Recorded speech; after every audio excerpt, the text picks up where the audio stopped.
Olá, irmãos, a graça e a paz do nosso Senhor Jesus Cristo. Hoje nós vamos dar início à nossa sexta aula de teologia. Nós vamos falar hoje sobre as obras de Deus. Nós vamos falar da criação, ok? Consideraremos resumidamente essa doutrina sobre os seguintes tópicos. Primeiro, a definição de criação, a prova da doutrina da criação, as teorias que se opõem à doutrina da criação, a hora da criação e também a finalidade de Deus na criação. Sendo que para esta aula especificamente nós vamos tratar apenas dois tópicos. Nós vamos falar sobre a definição de criação e vamos falar sobre a prova da doutrina da criação. E na próxima aula nós trataremos dos tópicos seguintes. Vamos lá então, definição de criação. O termo criar ele é usado em dois sentidos na escritura. Nós temos o sentido de criação imediata e nós também temos o sentido de criação mediata. Então nós temos uma diferenciação aqui, né? Algo imediato e algo mediata. Vamos definir um pouquinho sobre o que é cada um desses dois termos aqui. Vamos lá. Primeiro, a definição de criação. Então, a criação imediata. Com criação imediata, nós queremos dizer aquele ato livre de Deus triuno, pelo qual, no princípio e para a sua própria glória, sem usar materiais pré-existentes ou causas secundárias, ele fez surgir imediata e instantaneamente todo o universo visível e invisível, incluindo não apenas todas as existentes materiais, mas como também tudo o que é imaterial. Então, de forma resumida, é Deus criando do nada, sem material pré-existente ou sem causa secundária nenhuma. Então, do nada, Deus faz as coisas, Deus cria as coisas, a partir do nada, tá? Então, não tem material nenhum. Então, essa é a criação imediata. E como criação mediata, nós temos o seguinte: criação mediata, por outro lado, significa para nós aqueles atos de Deus que são também denominados criação, mas que não dão origem ad nihilo às coisas. Ao invés disso, eles moldam, adaptam, combinam ou transformam materiais já existentes. Esse termo ad nihilo, na verdade, ele vem do latim, quer dizer do nada. Então, não é a mesma situação. Então, a criação mediata é Deus criando algo a partir de algo que já tem, que ele já criou anteriormente, tá? Nós vamos ver um pouquinho sobre cada uma dessas formas de criação já. Vamos lá. Rod diz o seguinte: comparando a criação imediata com a mediata, ele diz o seguinte: uma foi instantânea, a outra gradual. Uma exclui a ideia de qualquer substância pré-existente e de cooperação, e a outra admite e insinua ambas. Mas ele diz também que há base evidente para essa distinção na narrativa mosaica da criação. Então ele afirma que se pegarmos os textos mosaicos, né, bíblicos lá da criação de Gênesis, a gente consegue achar a base bíblica para essas duas criações ali, tanto a forma imediata quanto a mediata. Vamos então aqui à prova da doutrina da criação. Desde tempos antigos, o homem tem tentado resolver o enigma do universo. Então sempre surge uma pergunta. Sempre surgem algumas perguntas, na verdade, né? Uma das perguntas é: será que sempre existiu ou teve um começo? Então, o universo, ele sempre existiu ou ele teve um começo? Outra pergunta que surge é: se ele teve um começo, como e quando ele passou a existir? Então são algumas perguntas que desde tempos antigos o homem sempre faz essa pergunta. Porém é o seguinte: a ciência, ela durante um tempo ela tentou responder essas perguntas, né? A gente via eles tentando trazer solução a essas perguntas, né? Porém, chega um momento em que a ciência desiste de tentar responder essas perguntas e ela começa então a se contentar com o estudo da estrutura do universo, com a função do universo, com o desenvolvimento e com o uso do universo, tá? A filosofia também, ela anteriormente tentava responder isso, porém ela também não conseguiu dar a solução adequada ao problema. E normalmente quando ela tenta trazer alguma solução adequada, ela acaba negando a criação do universo. Então ela acaba se voltando muito mais para questões que não conseguem ser respondidas filosoficamente e acabam mostrando, negando essa criação, do que provando de alguma forma a criação. Vamos ver então qual que é o relato que nós temos, mosaico da criação, com base então no texto de Gênesis, no capítulo 1 e no capítulo 2, onde nós vemos ali essa criação imediata e essa criação também imediata, conforme foi relatado aqui anteriormente por Rod. A criação imediata do universo, então. O primeiro versículo da Bíblia declara que no princípio criou Deus os céus e a terra. Versículo 1 de Gênesis fala isso. Capítulo 1, versículo 1 de Gênesis fala isso.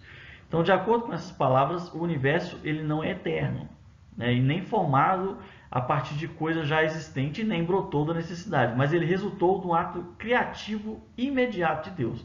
Então a gente percebe ali que não havia nada, né, e Deus criou a partir do nada.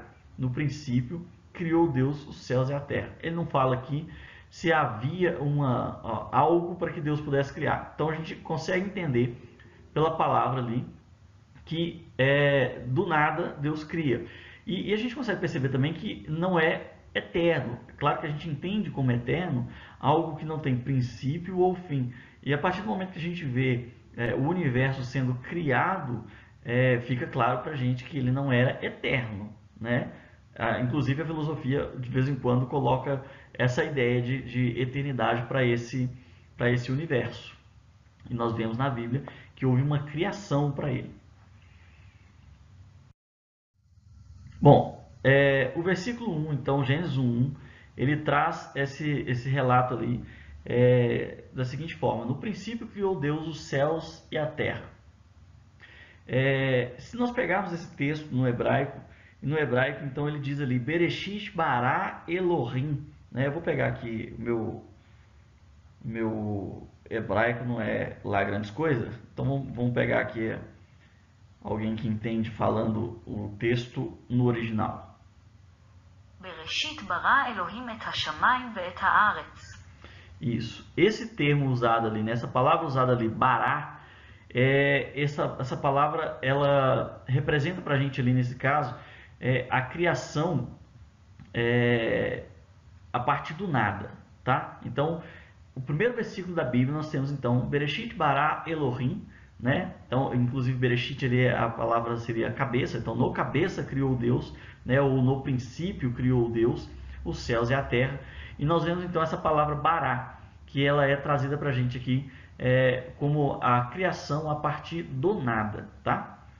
Bem, vamos lá.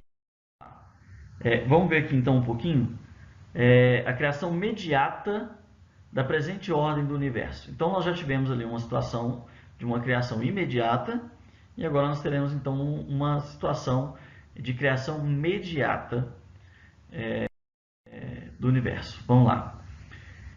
Quer devido a ter o ato original da criação ficado deliberadamente incompleto ou alguma catástrofe que tenha acontecido com a criação original, encontramos a Terra em Gênesis 1, versículo 2, sem forma e vazia, e havia trevas sobre a face do abismo.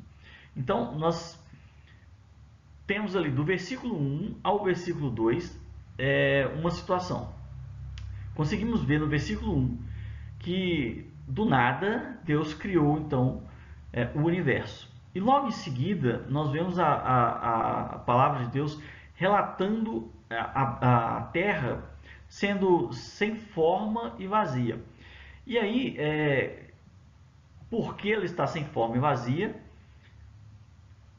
Nós vamos ver daqui a pouquinho as possibilidades do que aconteceu, né? Pode ter sido simplesmente pelo fato de que havia uma criação que ainda não havia sido terminada, então ela estava incompleta, ou pode ter acontecido uma catástrofe, alguma coisa que fez com que essa terra se tornasse sem forma e vazia. Mas nós vamos discutir isso aqui um pouquinho mais para frente, sobre essas possibilidades, ela está sem forma e vazia, tá?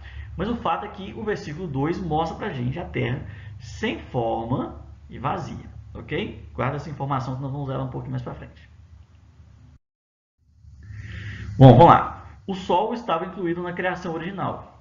A luz, apesar dos seus vapores espalharem a luz, né, existia ali. Então, os germes da vida vegetal podem ter sobrevivido à condição primitiva, de modo que Deus simplesmente precisou ordenar a terra e produzir. Ou seja, Deus trouxe uma palavra dizendo para a terra: produza ervas, relva, que deem semente, e árvores que deem fruto, segundo a sua espécie, cuja semente esteja nele. Então, nós temos aqui, nós já falamos que a terra estava sem forma e vazia, ok? Sendo por uma catástrofe, ou sendo por ela ainda estar incompleta, ela estava numa situação momentânea e precisou que Deus trouxesse uma ordem. Quando Deus ordenou para que a terra produzisse, ela começa então a produzir. Então, não foi a partir do nada. Essa situação do versículo 2, especificamente de Gênesis, é a partir de algo que já tem, de algo já existente. Então, nós temos ali uma criação mediata, tá? Imediata a partir do nada, mediata a partir de algo pré-existente, ok? Gênesis 2,19 fala assim: havendo, pois, o Senhor Deus formado da terra todos os animais do campo e todas as aves do céu, e ele continua. Isso parece ensinar a criação imediata de toda a vida animal. Se nós pegarmos o Gênesis 2, do 20 a 25, nós vamos ver essa criação sendo sempre a partir de alguma coisa. Então nós somos definitivamente informados que ali nesse capítulo 2, que Deus formou o Senhor Deus ao homem do pó da terra.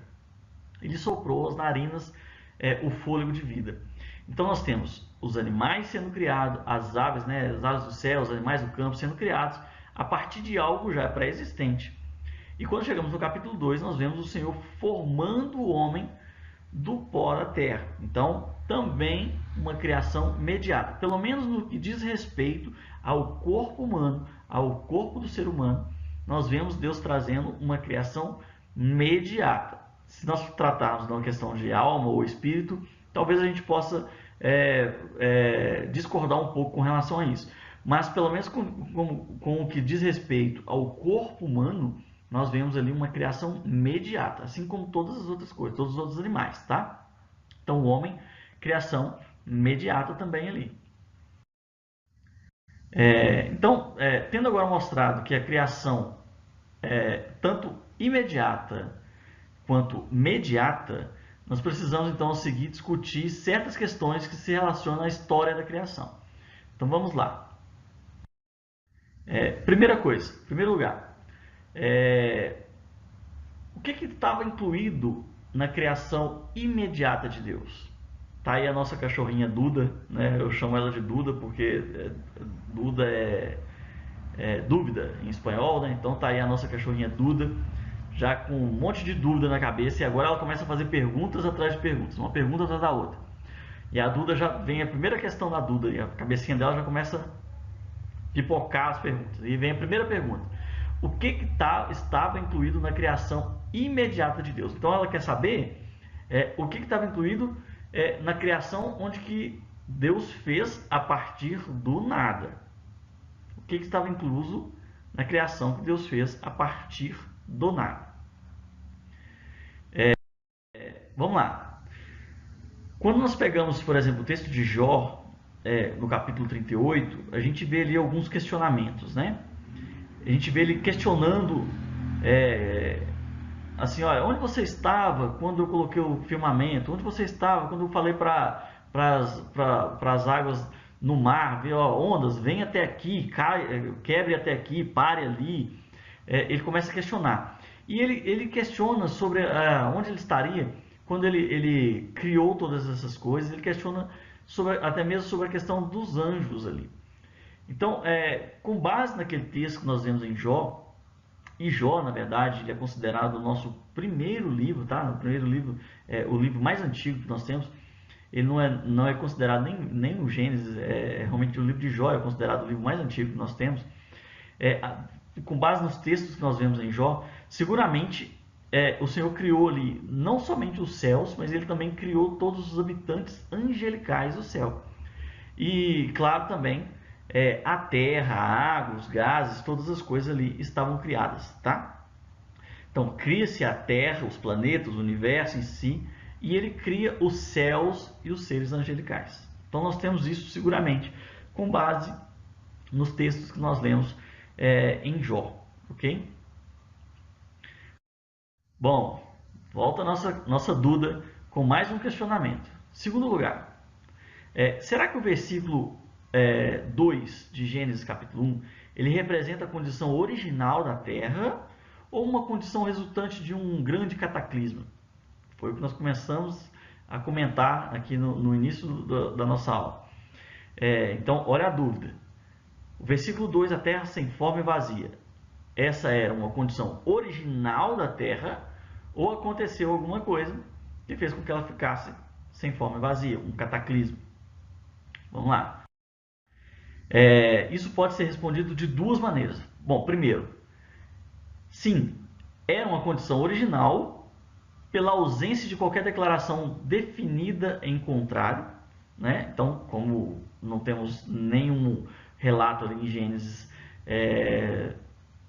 dando a entender que houve um cataclisma, então poderia se chegar à conclusão de que sim, era uma condição original. Porém, aí vem alguns questionamentos. Mais um questionamento, né? Mas se esta era uma condição de imperfeição, porque a terra estava ali em um caos total, será que Deus faz alguma coisa imperfeita? Né? Estava ali sem forma, vazia, um caos. Deus faz alguma coisa imperfeita? Surge um questionamento. Mas enfim, é só um questionamento, é para nós pensarmos, tá? Poderia ser uma condição original. E de repente Deus decidiu trabalhar a terra de uma outra forma, dando sequência nessa criação, né? Mas a gente vê ela ali imperfeita, estava um caos.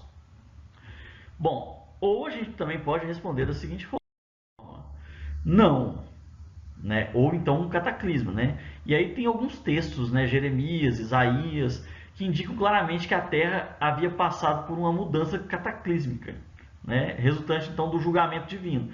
Então, não faltam insinuações que a relacionem com uma prova da queda dos anjos anterior a ela. E aí algumas pessoas trazem uma interpretação, por exemplo, dos textos de Ezequiel 28, dos textos de Isaías, que trazem uma ideia de Satanás sendo o querubim da guarda ali, aquele que andava sobre as pedras afogueadas, sobre pedras preciosas, e que deixou crescer no seu coração a corrupção, e até que o Senhor expulsou ele do céu. E aí há alguns entendimentos, algumas interpretações de que a forma que a terra estava foi por causa dessa queda dos anjos, né? E aí relacionam-se esses textos a este acontecimento. Então, do versículo 1 de Gênesis 1, né, ao versículo 2, teria que ter passado uma quantidade grande de tempo perdão, para que pudesse ter acontecido algo no meio do caminho e que não é relatado ali em Gênesis, naqueles versículos de Gênesis. E aí a gente veria essas informações em outros textos da Bíblia, tá? Porém é o seguinte, se nós pegarmos aqui esse texto de Ezequiel e Isaías e fizermos uma análise exegética dela, né? Você pediu um exegeta, né? Principalmente que não seja cristão, para poder fazer uma análise desses textos, ele vai te falar que não tem nada a ver uma coisa com a outra. Ele vai te falar, por exemplo, que o texto de Ezequiel está relacionado ao rei de Tiro, né? e que uma profecia diretamente para ele, algo falado diretamente para ele ali. Só que quando a gente lê esses textos, a gente vê figuras de linguagem muito estranhas para um governante, para alguém que é tão terreno assim. A verdade é essa, né? Mas não deixa de ser realmente a análise mais correta da exegese do texto, né? De quem ele é. Mas a representação, vou dizer assim, espiritual do texto, o que ele mostra, pode talvez revelar para a gente, pode estar realmente revelando para a gente algumas coisas que aconteceram anteriormente, tá? Mas, então, eu não consigo bater martelo com relação a isso, ó, é isso ou aquilo, não consigo, tá? Porque eu não sei o que passou do versículo 1 de Gênesis 1 até o versículo 2. E quando eu pego outros textos bíblicos a respeito da criação ou de algum outro período, dá a entender que existe uma situação que possa ter acontecido na Terra como um cataclisma, como coisas que a gente não conseguiu ver lá no texto de Gênesis, tá? Mas é isso. Então nós temos duas possíveis interpretações. Eu não vou ser quem vai bater o martelo para falar com vocês, olha, é isso aqui que aconteceu ou não, tá? Mas existem essas duas possibilidades de isso ter acontecido. Se me perguntassem qual que é o que você acredita, eu acredito que teve um cataclisma, tá? Eu acredito que justamente por interpretar esses outros textos que mostram para mim assim que aparentemente teve alguma coisa que aconteceu na Terra, a Terra passou por alguma transformação. A própria ciência, na verdade, ela fala de outros cataclismos que aconteceram na Terra, né? Que levaram à extinção em massa. Nem somente a gente fala muito sobre o dilúvio, mas a ciência consegue mostrar vários cataclismos que aconteceram na Terra, acho que 5 ou 6, se eu não me engano, cataclismos que aconteceram na Terra que trouxeram extinções em massa na Terra, né? E para esses cataclismos terem acontecido nesse período ali entre versículo 1 e versículo 2 de Gênesis 1, para mim é totalmente válido, tá? Então, assim, eu penso que é nessa linha aí. Mas eu não consigo bater martelo e não vou direcionar ninguém a falar, olha, é isso ou aquilo outro. Porque a gente pode ter interpretações diferenciadas aí da Bíblia com relação a isso. Pelo menos essas duas interpretações, ok?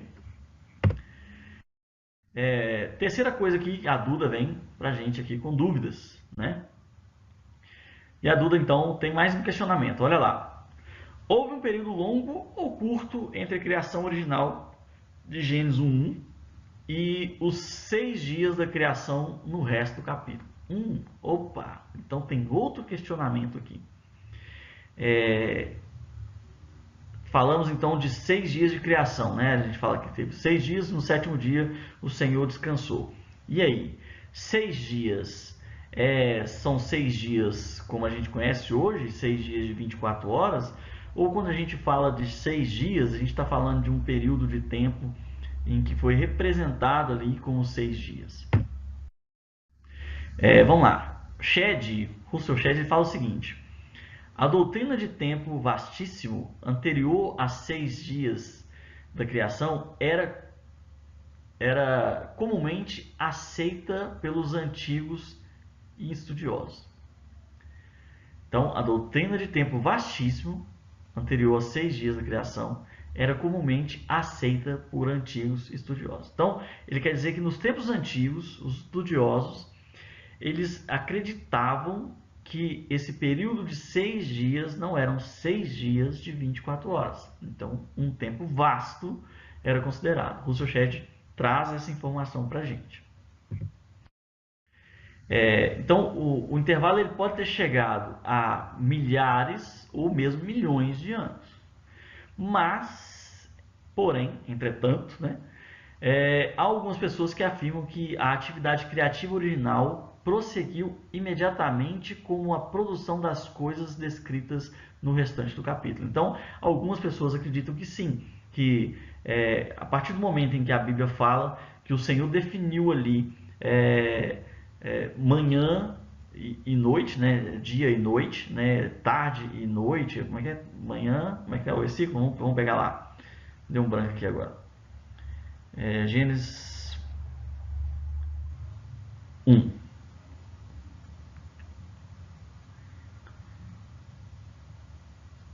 Versículo 5. Gênesis 1, versículo 5. Deus chamou a luz dia e as trevas noite, e passaram a tarde e a manhã, e esse foi o primeiro dia.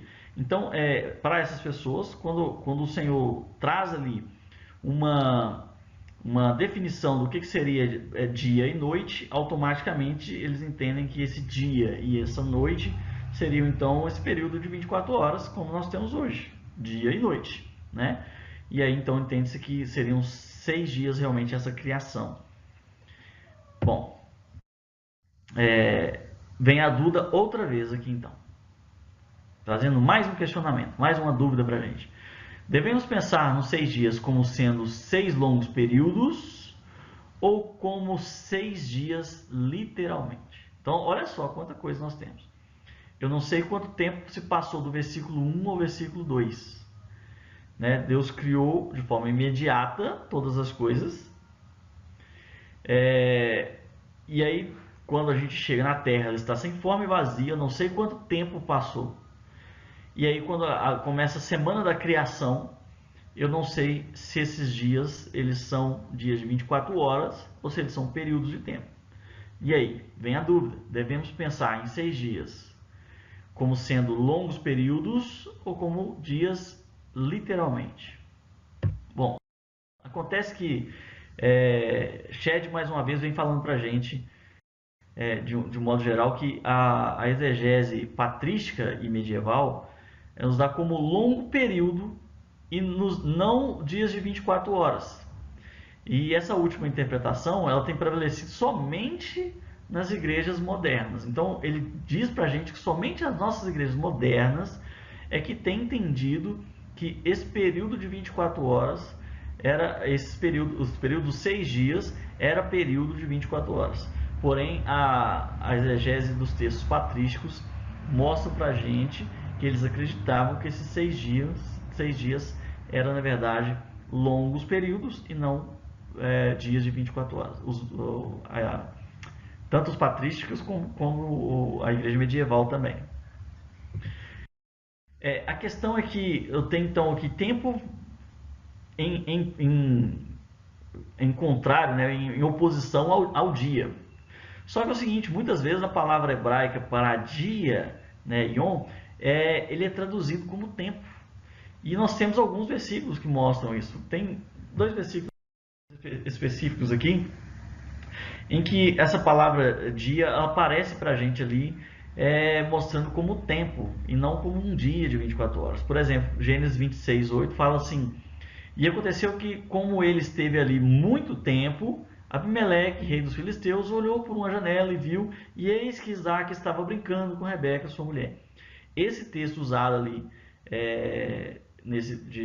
essa palavra dia usada nesse texto de Gênesis 26:8, ele é tratado para a gente como um período de tempo, não como simplesmente dia, né? Mas sim como um período de tempo.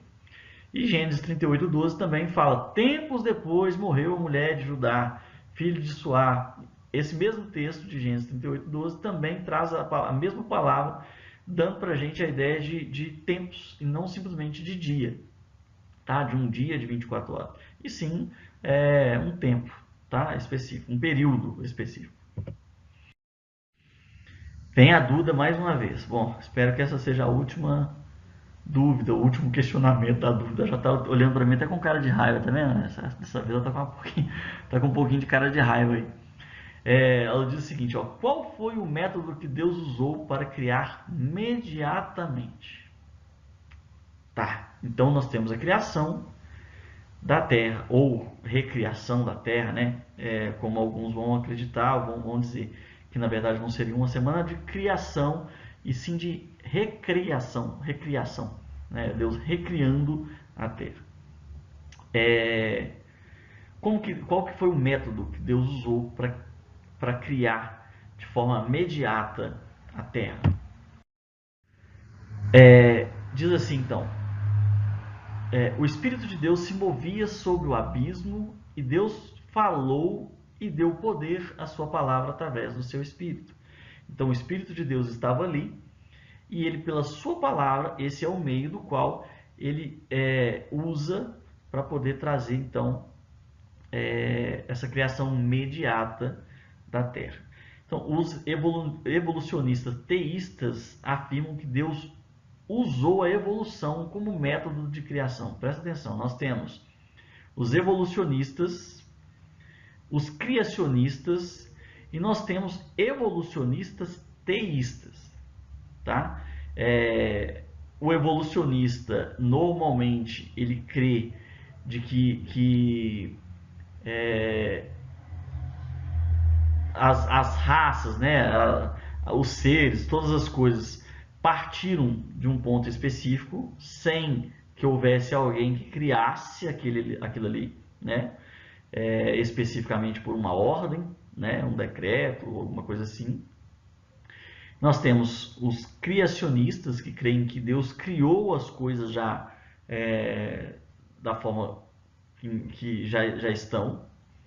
E nós temos ali uma classe de evolucionistas teístas, né? São evolucionistas que acreditam em Deus, mas que eles creem, aí nesse caso eles creem que Deus criou, mas que houve uma evolução de tudo, né? Que as coisas começaram a evoluir, tá?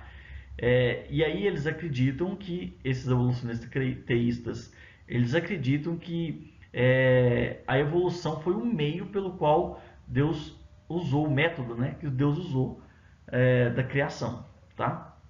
Então, por aqui a gente começa já a entender o porquê que esses três indivíduos, né, o criacionista, o evolucionista ou o evolucionista teísta, divergem tanto dos seus pensamentos um do outro, né? São várias interpretações que pode se tirar ali, várias situações que pode se tirar, e muitas delas a gente não consegue comprovar muita coisa.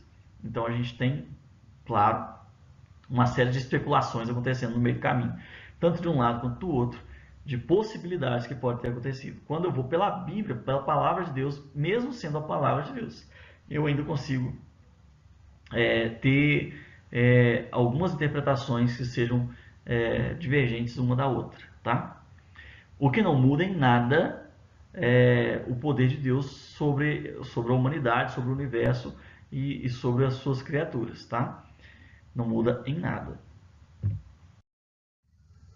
Bom, nós temos aqui o Henri Drummond, que ele escreve um livro, né, falando da ascendência humana, e ele traz essa ideia de evolução.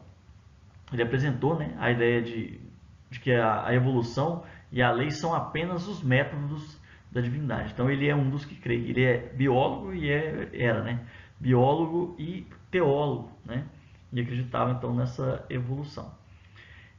Outros que nós temos aí que se destacam também como evolucionistas, teístas, e acredito que a maioria de vocês não sabem disso, mas já cansaram de ver textos teológicos, né, desses dois, o James Watt, e também nós temos o August Strong. Nós temos livros de teologia sistemática do Strong, nós temos vários textos desses teólogos aí, e eles são os mais destacados que nós temos aí de evolucionistas teístas, né? Cristãos, então. Bom, vamos lá.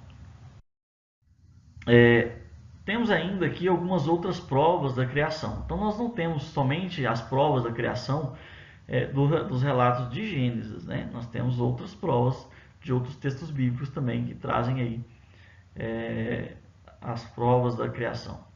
Vamos ver aqui. Bom, então nós temos aqui ainda alguns outros versículos que falam a respeito da criação, tá? Eu deixei uma série de versículos aqui, não vou abrir todos com vocês, mas eu peço que vocês depois olhem com calma, acessem aí com calma esses versículos e confiram aí sobre cada um desses temas que eu deixei aí. Nós temos primeiro aqui a respeito da criação original dos céus e da terra. Nós temos aqui Isaías, por exemplo, Isaías 45, verso 18, fala assim: pois assim diz o Senhor que criou os céus, Ele é Deus, que moldou a terra e a fez. Ele a fundou e Ele não a criou para estar vazia, mas a formou para ser habitada. Ele diz: eu sou o Senhor e não há nenhum outro. Então nós temos aqui a ideia da criação original dos céus, da terra, né? No caso, o Senhor criando aqui. E isso é um texto que está em Isaías, fora daquele contexto, daquele texto que nós temos lá de Gênesis, no capítulo 1. Vamos ler também aqui o Salmo 139. Salmo 139, o verso 13. Fala assim: tu criaste o íntimo do meu ser e me teceste no ventre da minha mãe. Eu te louvo porque me fizeste de modo especial e admirável. Tuas obras são maravilhosas.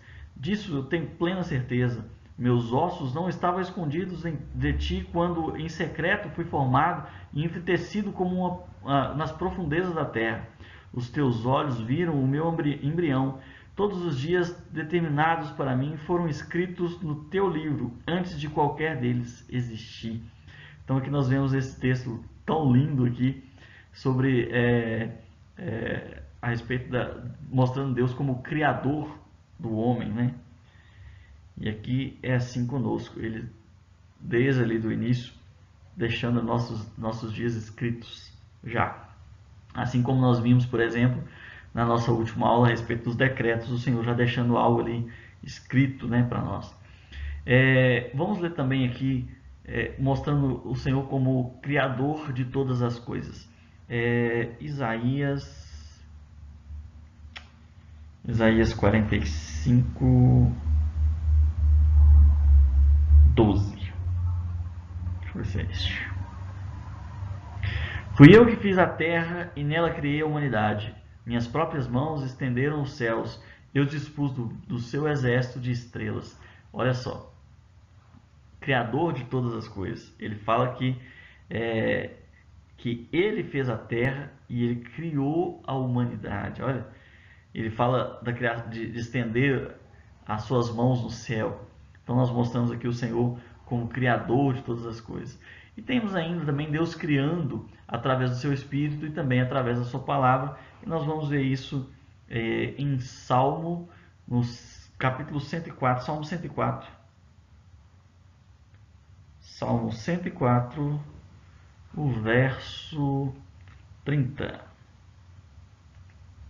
Que fala: quando sopras o teu fôlego, eles são criados e renovas a face da terra.